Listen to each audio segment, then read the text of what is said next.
Now, before I get started, as you can see, I've been initiated into a few African systems. Anywhere you want.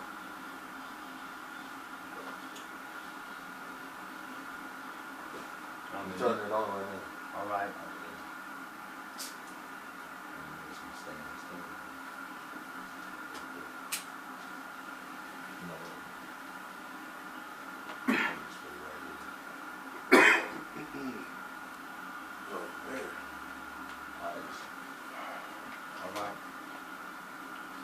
I'm going to go ahead and do this.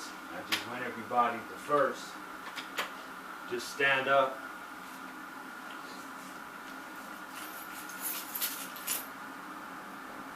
There's a tender spot right here between these two knuckles, between your pointer finger and your middle finger. Put some pressure on that on your left hand. Count to 10.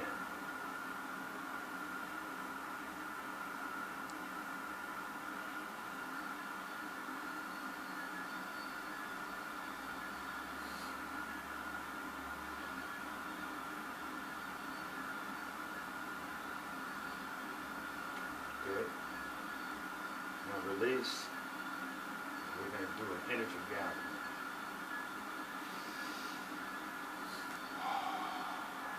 So just bring your hands over your head.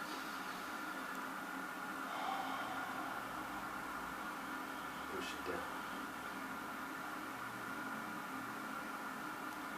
And this is recording, right? I'm going to do this in English, and I'm going to send this exercise to you. So, alright. So I'm going to need everybody's email address.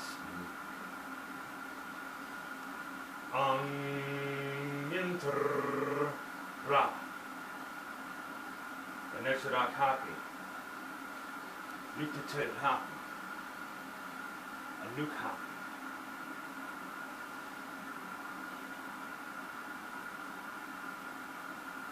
Anexarak nebitet. Nucleated nebitet. A nuke nebitet.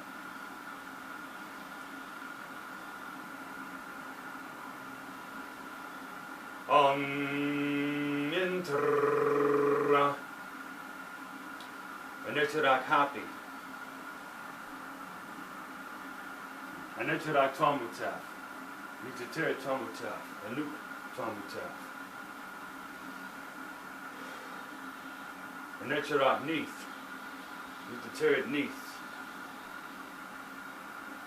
A nuke neath.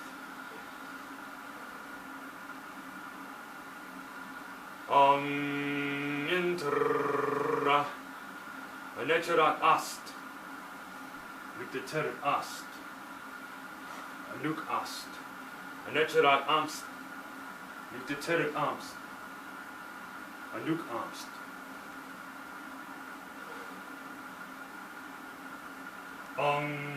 Intra Anexarak circuit. Nucleated circuit. A nuke circuit. Anexarak quebsanuf. Nucleated quebsanuf. A nuke quebsanuf.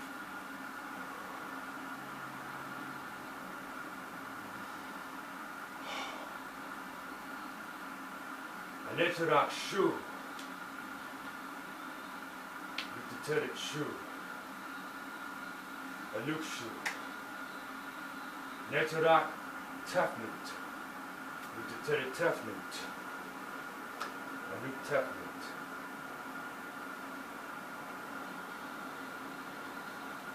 Anexarak gab. Nucleated gab. A nuke gab.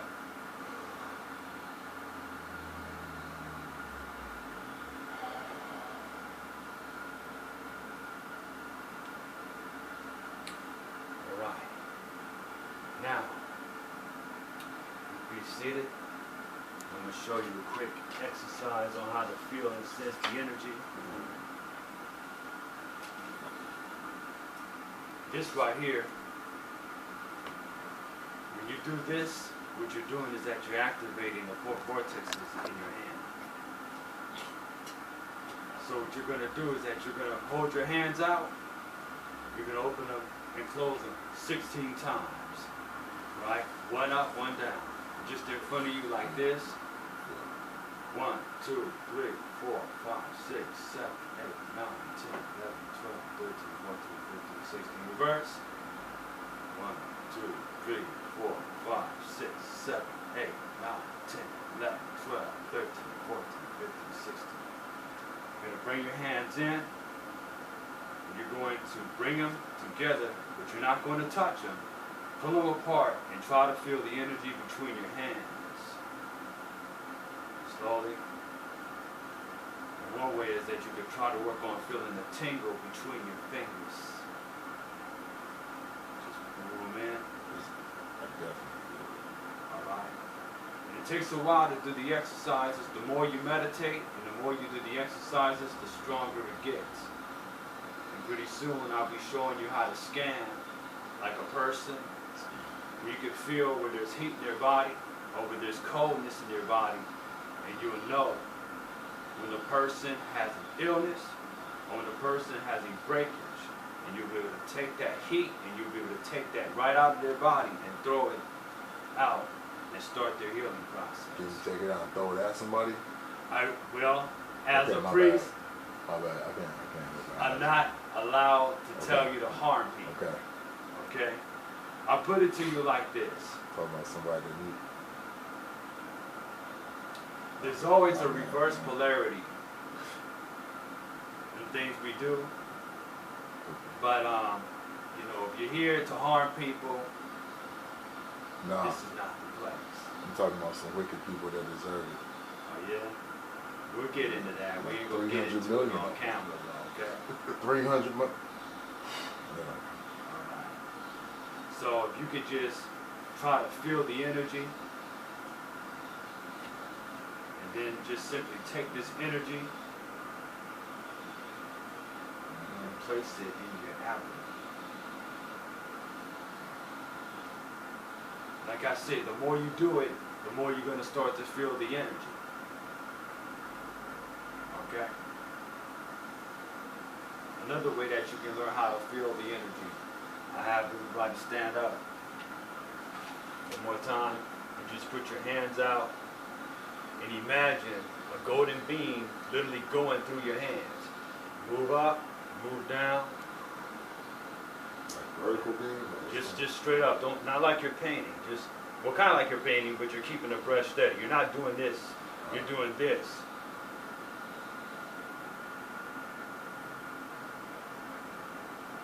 Try to feel the energy between your fingers.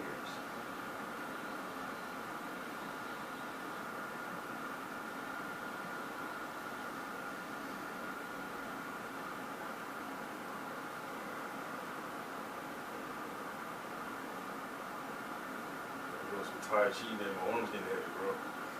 I'm about to shake, good. bro. That's all good. We don't get them in a shake. That's all good. All right? Good. We're going to close.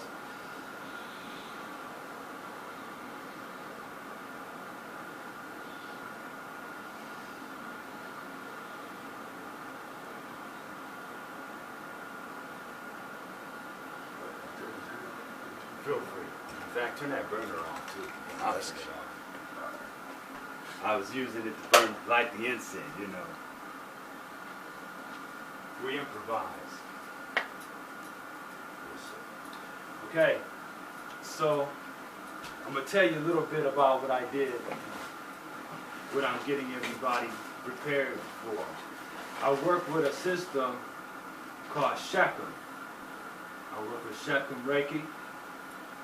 So I'm a Reiki master. I'm also a Shechem healer. Shechem is a Kemetic word meaning power or vital power.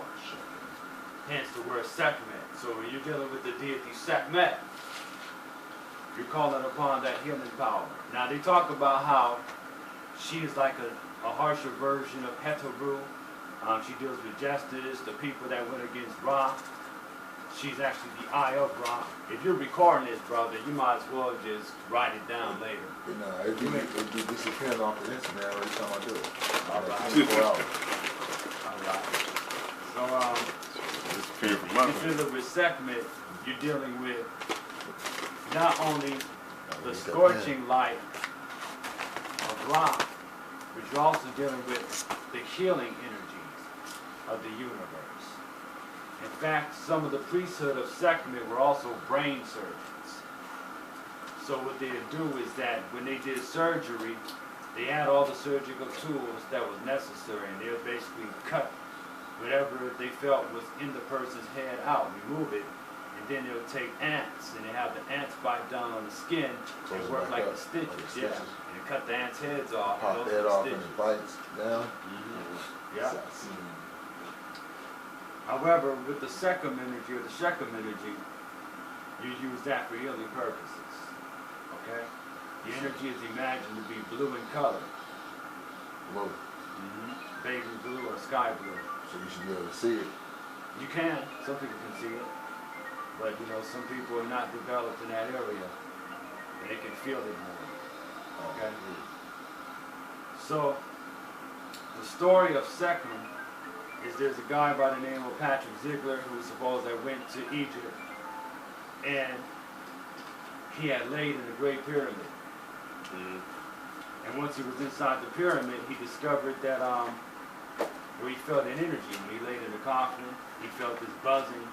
All these, at first he thought it was the mosquitoes, but it turned out that this was the sound of an energy that was entering his body. And when he got up out of it, he saw that he was covered with all this white powder. And then when he went outside the pyramid, the guards seen him, and they tried to call him, say, hey, you know, what you doing there? Come here for a minute. And he knew that what he did was considered illegal. So he got on the bus and ended up finding his way to Sudan. Who we talking about again? Patrick Ziegler. Right?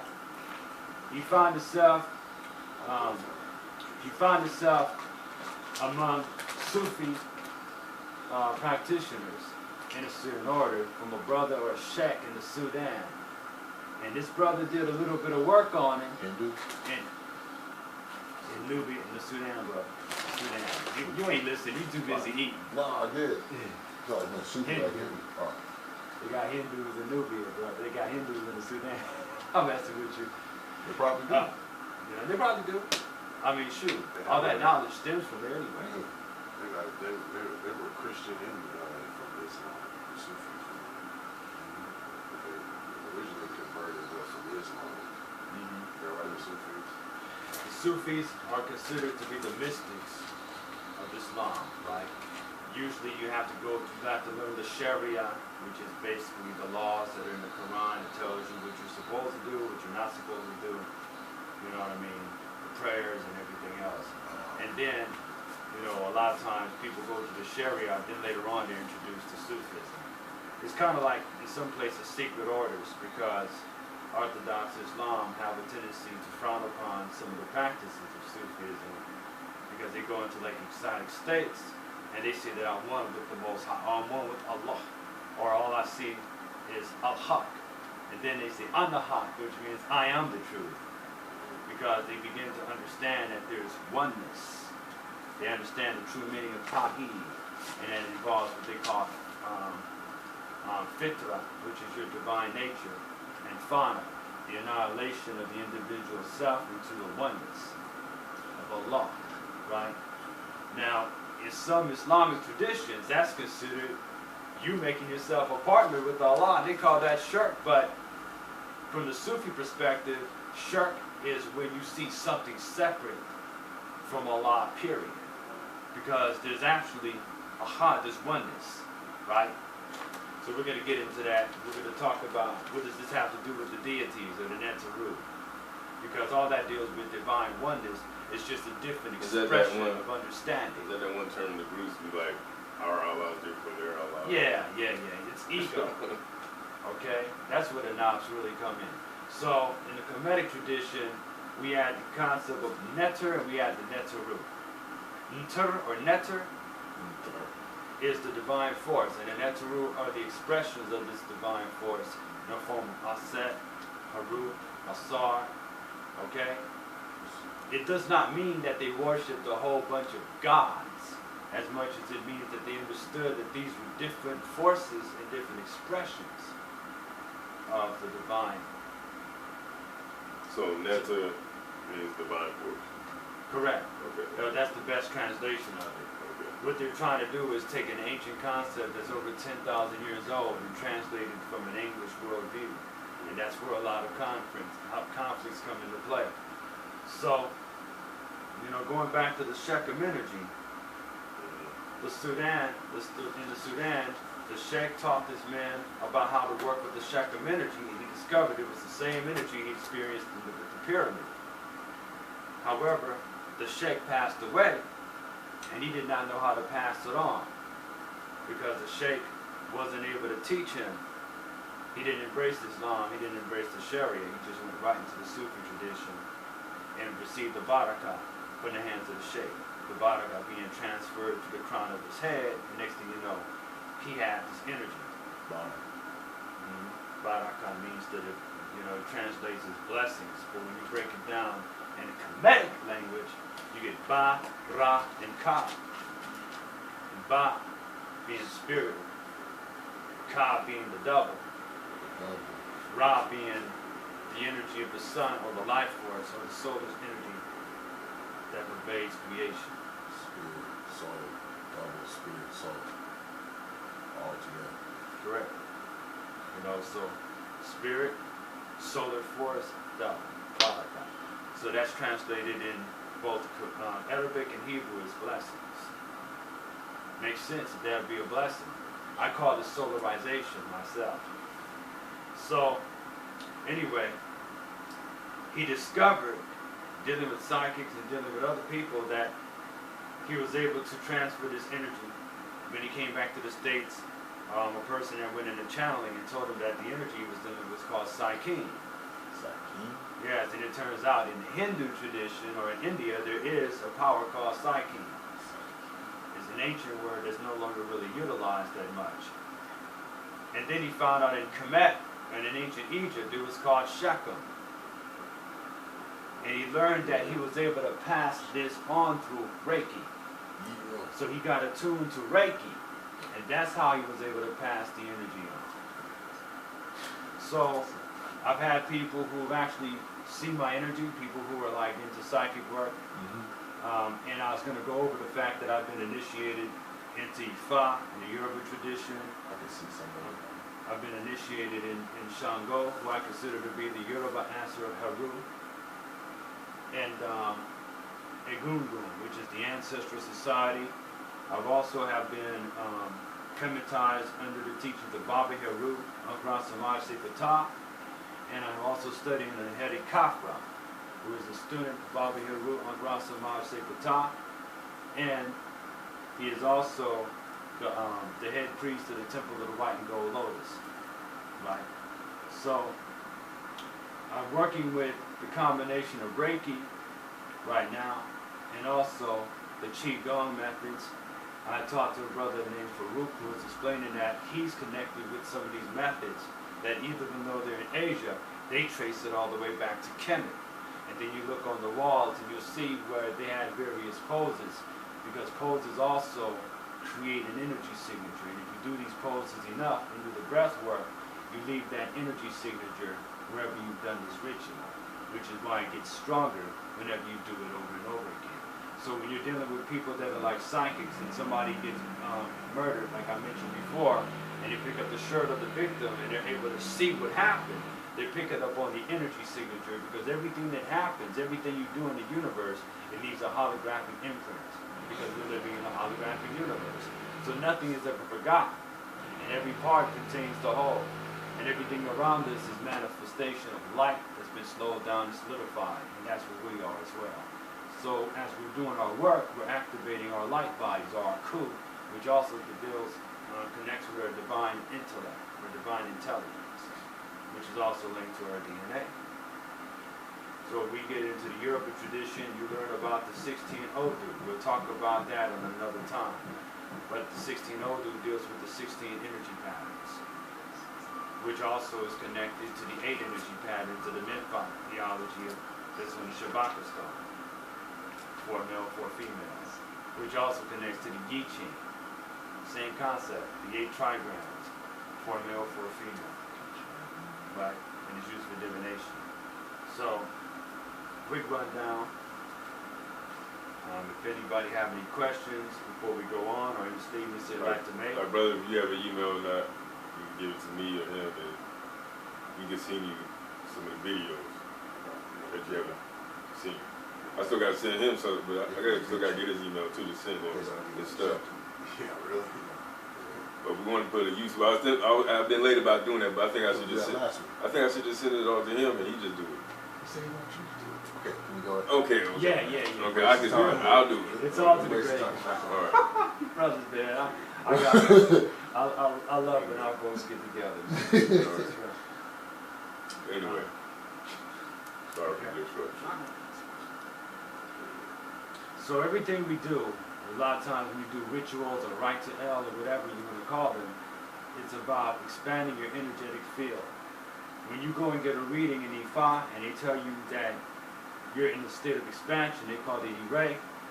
You're in a state of expansion. When you're in a state of contracting, then they call that Osogbo, or negative. You're in a negative energy. So there's things that you need to release because you're holding on to something that's holding you back. And they call it, this literal translation of the other word, which I will not use here, is afterbirth. So you need to let go of the afterbirth, or the placenta that you're holding on to, that you've outgrown.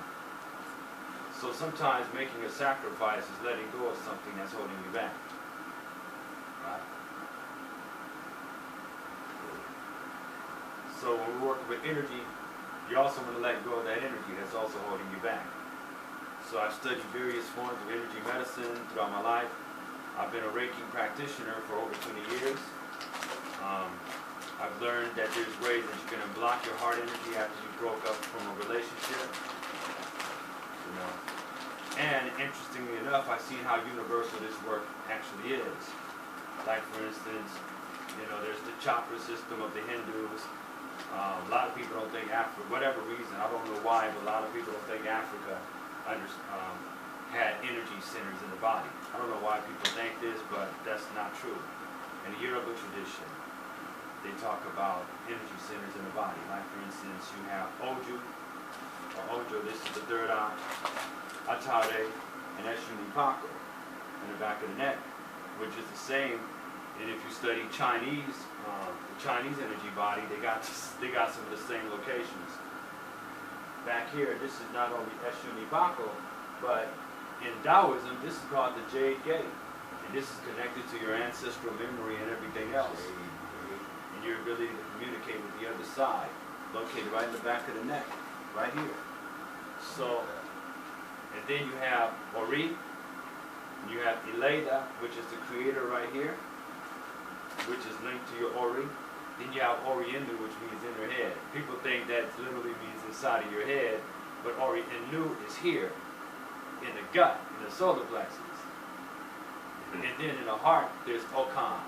Yoruba, they recognize these energy centers. Okan, Ori, Oriendu.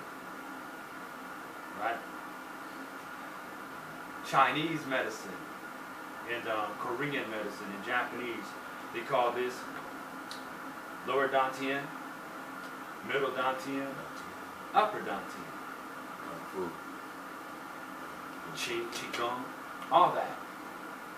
So we have to look at, the knowledge and the teachings of the ancient world.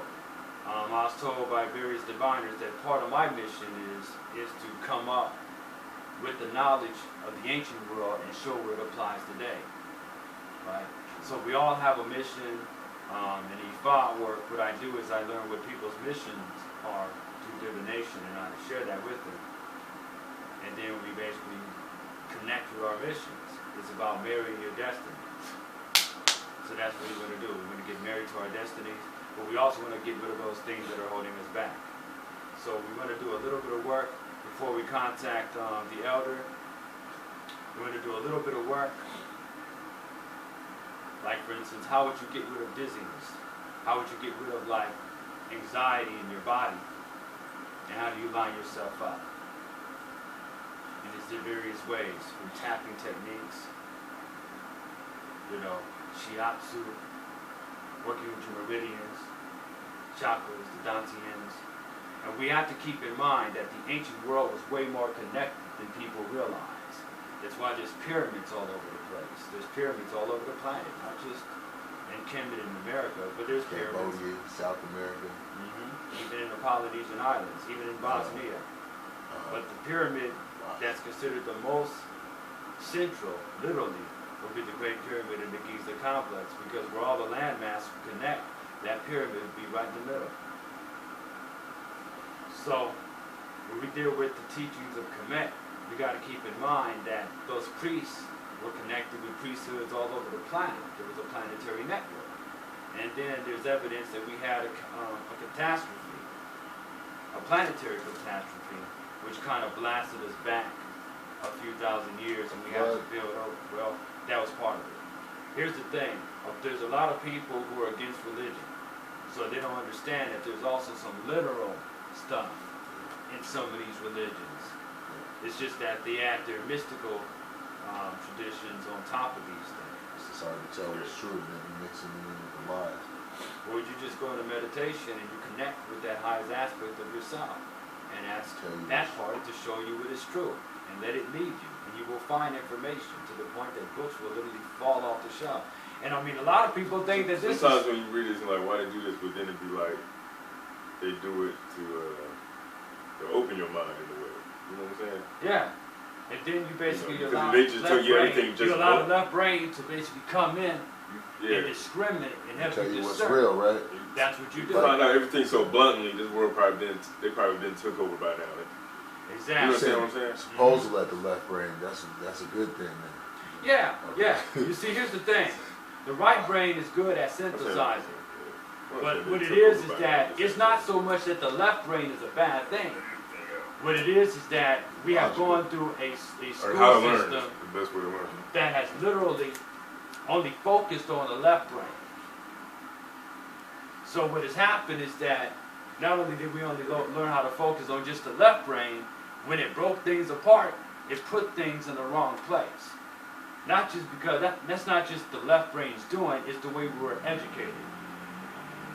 So now, when you work with the right brain, you intuit, and you use the left brain to discern. If you work with the right brain correctly, you would automatically utilize the left brain. You just got to learn how to utilize the left brain too. And a lot of us don't want to deal with math and science because we don't want to do the work, which is why a lot of people don't do critical thinking. They just go and just make up shit as they go. But sometimes you have to discern. A lot of times the spirit will help you make discoveries, but you got to be able to discern because you're also here to differentiate too. So discern with the right brain and use the left brain to make it into logical actions? You synthesize with the right brain, and then you discern with the left brain. The left brain is dealing with deductive logic, but the right brain has its own form of logic. When you get into the arts and everything else, a lot of people say that's pure the right brain, but actually, when you're drawing, you're engaging both brain hemispheres. And if you want to also engage both brain hemispheres, use your left hand to start working more with your right brain. And when you want to go into meditation and write, just go into meditation, and if you want answers, just go into meditation and just start writing with your right hand and let everything come out on paper and look at what you got and see if it makes any sense and try to decipher it. This is how you tap into that part of the brain that we don't use. So people call this stuff pseudoscience, but how you gonna know if you don't utilize it? They think it's pseudoscience because they ain't never done nothing with it. If you keep on utilizing this energy work, you're going to feel the energy. I'm not saying this because I'm trying to play with your mind and put a placebo effect. I'm telling you, you're going to feel this energy. Okay? So, that's how we do. We pick up on energy all the time. A lot of times when we go argue, you go into the house and you feel that energy lingering, you're picking up on the resonance, or should I say the residue of those heart waves that went out with the emotions that were being stirred up. And you have to clean that out. 36 times. So we go do that real quick, right?